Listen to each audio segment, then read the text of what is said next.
Hello everyone and welcome back to my channel. I'm gonna join you again for another movie review.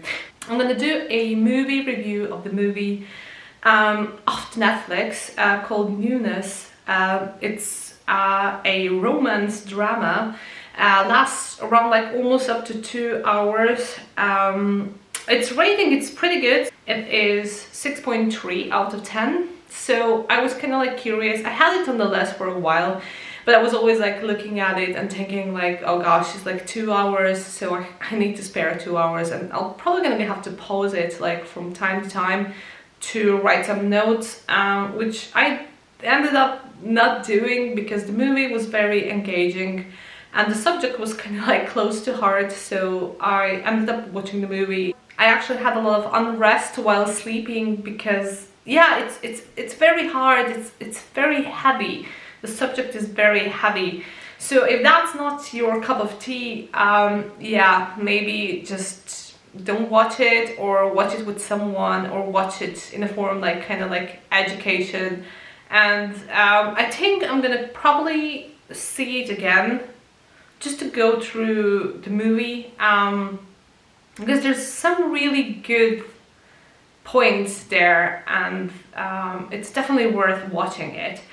So we have in Los Angeles, we have two millennials, my generation, navigating a social media driven hookup culture. So something like Tinder, not quite Tinder, like an independent app that they kind of invented for this movie, where people meet people fairly easy. Like honestly, well, when I was 17, you had to get out to meet people.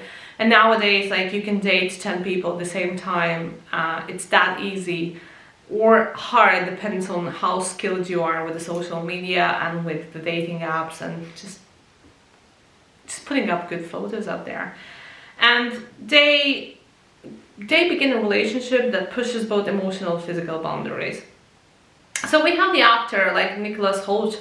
We've seen him in Tolkien movie actually. I didn't notice this straight away, but my partner walked into the room and he was like, oh wow, that's Tolkien. And I was like, oh yeah, sure. So, and Laia Costa, they're Martin and Gabby. And we have a couple of other characters that kind of move through the movie that are not that important. So the entire like kind of attention is on these two characters. And we even had Esther Perel as a guest in the movie for like 2 minutes, which was like a very important scene, and I really enjoyed it because I'm a big fan. And I was like, wow, that's Esther Perel there. So yeah, this must be a good movie then. So not to give you any more spoilers, like if you're interested in watching the movie, you should probably stop watching this review and come back to me after. Because I'm going to start with the storyline and just a few segments of the movie that I found really interesting, and to share some of my thoughts regarding the movie from like a psychology and sex ed and relationship coach side, and might be interesting for you as much as it was for me. So the movie starts with typical, you know, like app culture where, you know, like you're browsing through people, like their types of ice cream, and you know, like you go up, down, left, right, I like this one, I don't like this one, and it's almost too easy or too hard depending on who you are.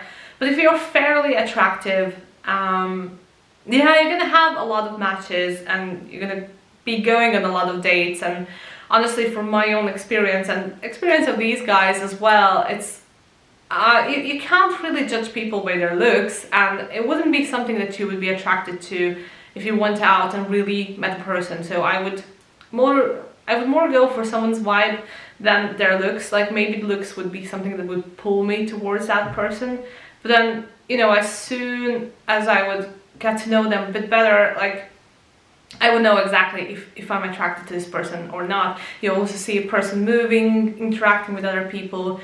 It's much easier to pick a person that would be your cup of tea. So it's a lot of miss and hit through the apps, and I've seen that myself. You know, some people that I found attractive on the apps, it's like we had zero chemistry, and this is what's happening to them, and they both have their emotional baggage from the past.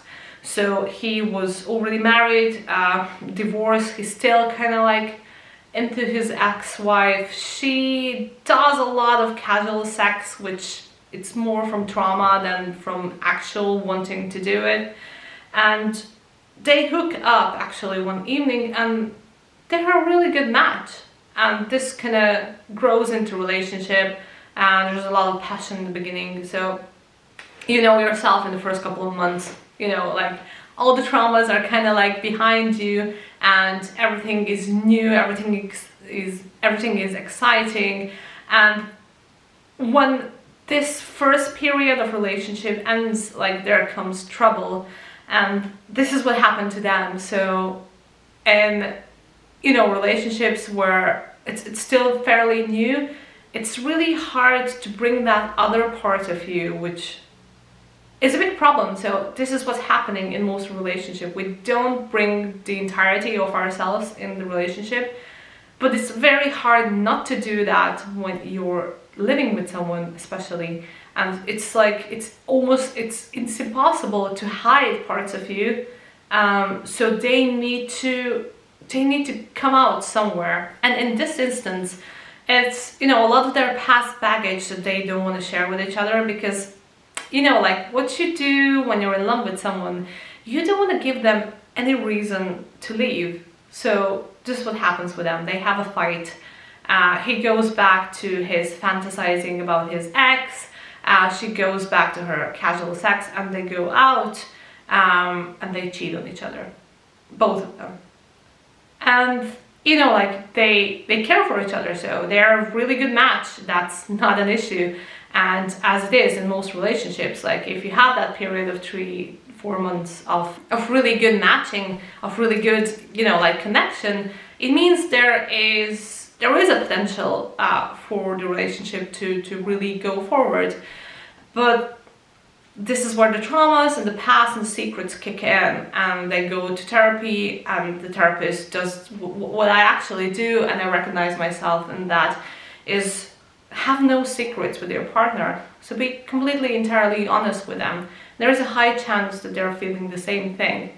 So they start opening up, but the mistake here is they started opening about sexuality, and that was cool. That you know, that brought back that flame into the relationship, and they started experimenting with other people, and they went into this open relationship. But you always have to ask yourself, am I opening relationship because I truly want to interact with other people and get something, and why am I doing that? So sometimes it's just to run away from the initial trauma, from the initial thing. But in any way, it's really good if you can to open that kind of sexual part of yourself to the partner, and can make things very spicy and very hot. But as most of us find out after a while, there's something missing. And that got me thinking a lot, because basically we're not only sexual beings, we are emotional beings as well, we are intellectual beings as well. So there's a lot of parts of ourselves. So if we go deep into sexuality and we kind of like live in it for a while, something interesting happens. It gets stale.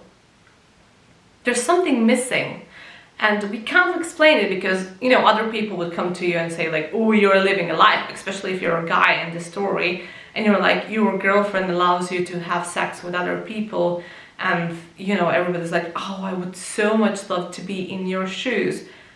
But after a while, what happens is, like, you look at the monogamous relationships, or relationships where there's like family and children, or relationships where there's like deeper connection, and you start being envious and jealous, because this is not what we are fully. So our animal side, our asexual eros, is something that really pushes us to explore and to do stuff, that's exciting. You know, the hormones go up, like the adrenaline, endorphin, it's like it's kicking off the limits. But when it goes down, it's like taking drugs.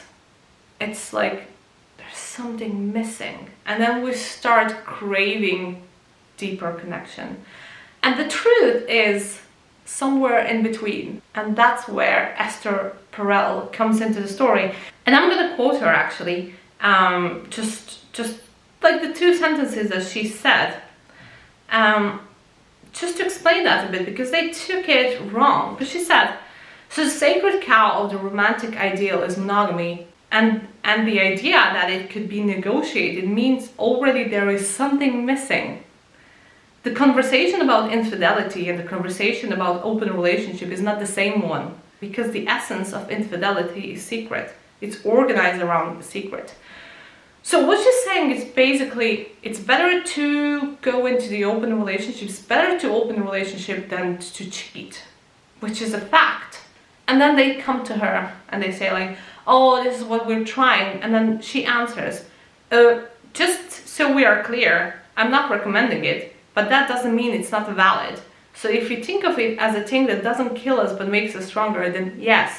But I really want you to imagine it less as a destination and more as a layover. It is very hard to really be what you are and who you are in this century, because we don't know anything about ourselves. So if we lived throughout our lives entirely in monogamy, or in this kind of monogamy where we're cheating on other people, and thinking this is like, I don't know, the only legal form of interacting with more people, it is very hard to open ourselves entirely to something that we don't know anything about. So we can think because we were in monogamous relationship, it didn't work, that open relationships or polyamory is the thing. But we basically don't know anything about it. So it's going to be an exploration. And what's going to happen in the end is you end up learning about yourself. And this can be very painful. So basically you can be in a relationship and you both decide to open it up and you decide to be polyamorous, and sometimes what happens, sometimes the partner is going to find someone and they're going to fall in love and they're going to be like, oh, this is the person I really want to have a monogamous relationship with. So it's a slippery slope. Anything is possible. You don't know yourself enough. Like, we as humans are such mysterious beings, and in normal monogamous relationship we maybe peel a layer and that's it. But in polyamory and open relationships, we peel most of the layers off. If we want, if this is our intention, we can use polyamory and open relationships just to relive our traumas. So this is basically what happens in this movie. It's like they learn stuff about themselves, and the end of the movie is not really the end of the journey they had. It's just a stop. It's like, you know yourself, like when you watch the movie, that it's not logical that they will stop here, but they might only be with each other. But still, relationship is a lot of work. If you really want a good relationship, it's a lot of work. If you want to keep the passion at the level after 11 years, guys, it's a lot of work. It's not, you can't expect that the level of passion will be the same if you don't put work in it. And now when I say work, it doesn't have to be work. It doesn't have to be, you know, very hard to do so. But if you don't invest, the beginner's passion, that first ecstasy, will be gone.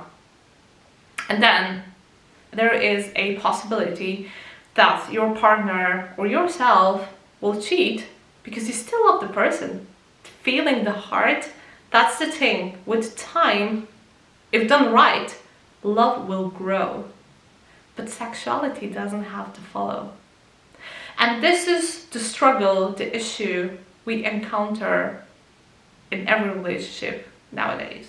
Because we're built differently. Our hearts are built differently than our sexuality. And this movie is a great example of it. I really enjoyed it, but it gave me nightmares because it is so hard, it is so heavy. And these are our fears. this movie is a collection of our fears about love. It's like we fear that we will be alone and nobody's gonna love us, and yet we find it so hard to navigate through this maze of love, friendship, sexuality, everything together, needs, wants, and how to incorporate everything you want into a relationship. And it is hard. It's absolutely hard. But it's worth it in the end, I think. We should stop thinking of love as something magical that happens, and more as constant exploration, growth, and emotional work. And that way we can build it up to become something amazing. I can say myself, like, after 11 years, I still have butterflies in my stomach with my partner, both emotionally and sexually. And this is not something that a lot of people have. And I feel I will have it after 20 years as well, probably after 30. But we might change as people. We might change entirely. We might be totally different people than we are now. But we put up a lot of work, and that pays off. So basically, I really love this movie. I would really recommend it to you. Check it out. Don't take it too personally. Don't take it in too hard. This is their story. This is like an imaginary story. It doesn't have to be that way. But it puts a lot of terms a challenge, like monogamy, open relationships, love, sexuality, is really hard nowadays because other people are so easily available to everyone. And what is the thing that will really, really keep you staying with that one special person? And is there a one? Anyways, guys, I hope you loved this movie review. If you did, please like the video, please subscribe to my channel, and I will see you next time. Loving you so much, and bye!